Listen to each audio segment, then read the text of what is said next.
दोस्तों, आज जो कहानी मैं आप तक पहुंचा रहा हूं वो किसी किताब से नहीं उठाई गई, न ही किसी फिल्म की स्क्रिप्ट है। ये कहानी है हमारे एक सब्सक्राइबर रोहन की, जिसने खुद अपनी जिंदगी में वो देखा और महसूस किया जिसके बारे में लोग सिर्फ फुसफुसाकर बात करते हैं। रोहन ने हमें ईमेल में साफ लिखा था, मैं आज भी पहाड़ों और जंगलों में घूमता हूँ, लेकिन अब रात से डर लगता है क्योंकि मैंने वहां किसी जानवर को नहीं, कुछ और देखा था। रोहन पेशे से एक ट्रैकर है। पहाड़, जंगल, ट्रेल्स, यही उसकी जिंदगी थी। उसे डर जैसी किसी चीज पर यकीन नहीं था। उसके लिए अंधेरा सिर्फ रोशनी की कमी थी और जंगल सिर्फ पेड़ों का झुंड। वो कई बार ऐसे इलाकों में जा चुका था जहां मोबाइल नेटवर्क नहीं होता, इंसानी आवाज नहीं होती और रात में सिर्फ हवा और पत्तों की सरसराहट सुनाई देती है। लेकिन जिस रात की बात वो कर रहा है, वो रात उसकी सोच बदल देने के लिए काफी थी। ये घटना उत्तर भारत के एक घने पहाड़ी जंगल की है। नाम जानबूझकर नहीं बताया गया क्योंकि रोहन के शब्दों में वो जगह आज भी वैसी ही है और उसको लगता है वो आज भी वही है। रोहन नॉर्मली अपने दोस्तों के साथ ट्रैकिंग पर जाता था, लेकिन उस दिन रोहन अकेला ट्रैकिंग पर निकला था। दिन में सब कुछ सामान्य था। रास्ता थोड़ा कठिन था, लेकिन उसके लिए कठिन रास्ता नया नहीं। दोपहर तक उसने काफी दूरी तय कर ली थी। योजना ये थी कि शाम तक एक पुराने फॉरेस्ट रेस्ट हाउस तक पहुंचेगा और वहीं रुकेगा। लेकिन किस्मत को कुछ और ही मंजूर था। शाम के करीब 7:30 बजे उसे एहसास हुआ कि वो रास्ता भटक चुका है। जीपीएस काम नहीं कर रहा था, मोबाइल में नेटवर्क शून्य था। चारों तरफ सिर्फ एक जैसे दिखने वाले पेड़, झाड़ियां और चट्टानें थीं। उसने कई बार घूम कर देखा, लेकिन हर रास्ता उसे उसी जगह वापस ले आता लग रहा था। करीब 15 से 20 मिनट के बाद एकदम बादल छा गए और हल्की हल्की बारिश गिरने लगी। इसीलिए रोहन ने तय किया कि आगे बढ़ने के बजाय वहीं रुकना बेहतर है। उसने अपने बैग से टेंट निकाला, एक छोटे से खुले हिस्से में टेंट लगा लिया। बारिश रुकते रुकते रात के 9 बज चुके थे। जैसे जैसे अंधेरा और गहरा होने लगा, जंगल का रंग भी बदलने लगा। बारिश की वजह से हवा ठंडी हो चुकी थी। अंधेरे में पेड़ों की परछाइयां लंबी और डरावनी लगने लगी। पक्षियों की आवाजें अचानक कम होने लगी।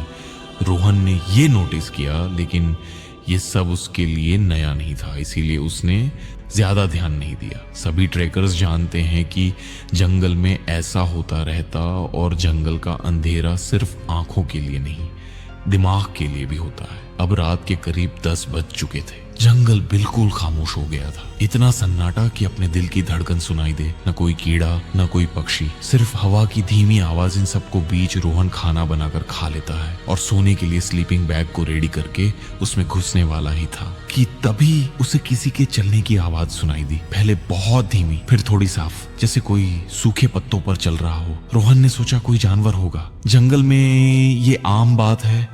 उसने टॉर्च जलाई और टेंट से बाहर झांका। टॉर्च की रोशनी में सिर्फ पेड़ और झाड़ियां थीं। कोई जानवर नहीं दिखा। उसने टॉर्च बंद की और उसी पल उसे महसूस हुआ जैसे कोई उसे देख रहा है। ये एहसास इतना तीव्र था कि उसकी रीढ़ में सिहरन दौड़ गई। वो टेंट के अंदर आके बैठ गया, लेकिन ऐसा लग रहा था जैसे जंगल उसके चारों तरफ सिमट आया हो। अचानक बाहर से एक आवाज आई, रोहन, उसका नाम। आवाज बहुत भारी नहीं थी, न ही बहुत तेज, लेकिन वो आवाज इंसानी भी नहीं लग रही थी। रोहन का गला सूख गया। उसने जवाब नहीं दिया। उसने खुद से कहा कि शायद उसका दिमाग से खेल कर रहा है या थकान की वजह से उसको ऐसा लग रहा है। लेकिन फिर वही आवाज आई, रोहन, बाहर आओ। अब उसकी सांसें तेज हो गई। उसने टॉर्च फिर जलाई और इस बार टेंट से बाहर निकला। जो उसने देखा वो उसकी जिंदगी का सबसे डरावना दृश्य था। टॉर्च की रोशनी में पेड़ों के बीच लगभग 20-25 फीट की दूरी पर एक इंसान जैसा साया खड़ा था। उसकी ऊंचाई सामान्य से ज्यादा थी। शरीर बहुत पतला, लेकिन अस्वाभाविक रूप से लंबा। उसके पैर जमीन को छू रहे थे, लेकिन ऐसा लग रहा था जैसे वो जमीन पर खड़ा नहीं, तैर रहा हो। उसके चेहरे की तरफ रोशनी गई। चेहरा धुंधला था, आंखें नहीं दिख रही थीं, लेकिन रोहन को साफ महसूस हो रहा था कि वो उसे देख रहा है। अचानक हवा तेज हो गई। टेंट हिलने लगा। पेड़ों की डालियां आपस में टकराने लगीं, लेकिन वो साया हिल नहीं रहा था। फिर उसने बात की, डर मत, मैं तुझे नुकसान नहीं पहुंचाऊंगा। आवाज अब बहुत पास से आ रही थी, लेकिन वो अभी भी उसी जगह खड़ा था। रोहन को याद आया कि उसके दादा कहाँ करते थे।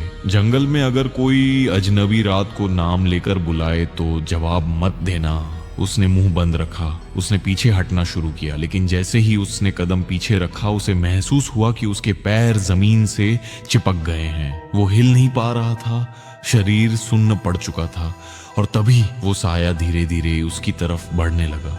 वो चल नहीं रहा था, वो फिसल रहा था, जैसे जमीन उसे खींच रही हो। रोहन की आंखों के सामने अजीब अजीब दृश्य आने लगे। उसे ऐसा लगा जैसे उसके कानों में बहुत सारी आवाजें एक साथ बोल रही हो। कोई हंस रहा था, कोई रो रहा था, कोई दुआ पढ़ रहा था।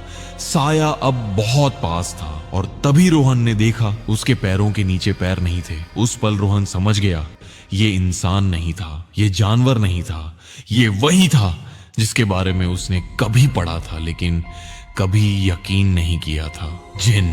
डर के मारे उसके मुंह से सिर्फ एक चीज निकली, हे राम। और जैसे ही उसने ये शब्द बोला, जंगल में एक अजीब सी चीख गूंज उठी। हवा अचानक रुक गई। साया एक पल के लिए थम गया। उसने रोहन की तरफ देखा। अब पहली बार उसकी आंखें दिखी, काली नहीं बल्कि खाली, जैसे भीतर कुछ था ही नहीं। गुस्से से भरी आवाज आई, तूने मेरा नाम नहीं लिया, इसीलिए तू आज बच गया।